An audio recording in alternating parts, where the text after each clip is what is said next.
எல்லாரும் நல்லா இருக்கீங்களா? இன்னைக்கான பதிவு, பணம் இருந்தால் பகைவன் பல்லும் மின்னும்.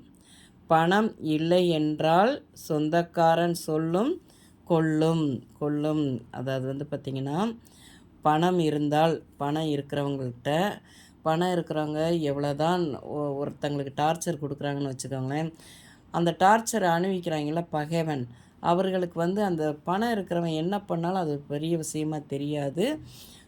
ஏன்னா அவங்களுக்கு அவங்களால ஏதாவது காரியம் ஆகணும் அப்படின்னு நினச்சிட்டு அந்த பகைவன் பணம் இருக்கிற பக்கத்தில் போய் ஒட்டிகிட்டு இருப்பான் பார்த்துக்கோங்க. பணம் இல்லை என்றால் சொந்தக்காரன் சொல்லும் கொல்லும். வாழ்க்கையில் இந்த இந்த சொந்தக்காரன் சொல்லும் கொல்லுங்கிறதுல வாழ்க்கையில் நிறைய விமர்சனங்களை நான் அனுபவிச்சிருக்கிறேங்க.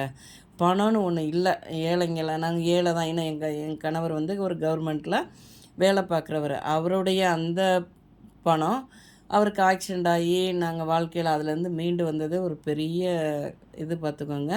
கடவுள் அப்போ எங்களுக்கு ஒரு தைரியத்தையும் தெம்பையும் கொடுத்தாரு. நாங்கள் அதுலேருந்து மீண்டு வந்தோம் பார்த்துக்கோங்க. ஆனால் அந்த பணம் இல்லைங்கிறப்ப நான் என்ன சொன்னாலும் சரி பார்த்துக்கோங்க, தவறாக தான் போய் தெரியும். அவங்க எப்படி எடுத்துக்குவாங்கன்னே தெரியாது. நம்ம சாதாரணமாக ஒரு விஷயம் பேசியிருப்போம், அதை ஒரு பெரிய விஷயமாக அதை பேசுவாங்க பார்த்துக்கோங்க. விமர்சனங்கள் நிறையா, ஏன்னா நிறைய விமர்சனங்கள் என் மேலே வந்தது. ஏன்னா என்ன காரணம்னா, பணம் ஒன்று இல்லை, எவ்வளோ நாளும் நம்ம மேலே குற்றச்சாட்டு வைக்கலாம் அப்படின்னு சொல்லி நிறைய பண்ணாங்க. கடவுள் ஒருத்தர் பார்த்துட்ருப்பார்ல, யார் நல்லது பண்ணுறாங்க கெட்டது பண்ணுறாங்கன்னு சொல்லிட்டு, அந்த மாதிரி எல்லாமே அனுபவித்து கடைசியில் வாழ்க்கையில் என்னடா பெரிய விஷயம், எவன் என்ன சொன்னால் சொல்லிட்டு போட்டோம் அப்படிங்கிற ஒரு மனநிலைக்கு நான் வந்துட்டோம் பார்த்துக்கோங்க. அதுலேருந்து மீண்டு வந்துட்டோம். இன்றைக்கி ஏதோ கடவுள் புண்ணியத்தில் நல்லா இருக்கோன்னு வைங்களேன். அதாவது பார்த்திங்கன்னா, நம்ம இந்த விமர்சனங்களுக்கு என்றைக்கும் இடம் கொடுத்துடக்கூடாதுங்க. நம்ம ஒரு கடல் போல் இருப்போம். அந்த விமர்சனம் பண்ணுறவங்க ஒரு கல்லை நம்ம மேலே கடலில் போட்டாங்கன்னா, அந்த கல் என்ன ஆகும், கடலில் போய் விழுந்தால் காணாமல் போயிடும். அது மாதிரி நம்ம கடலாக இருப்போம்.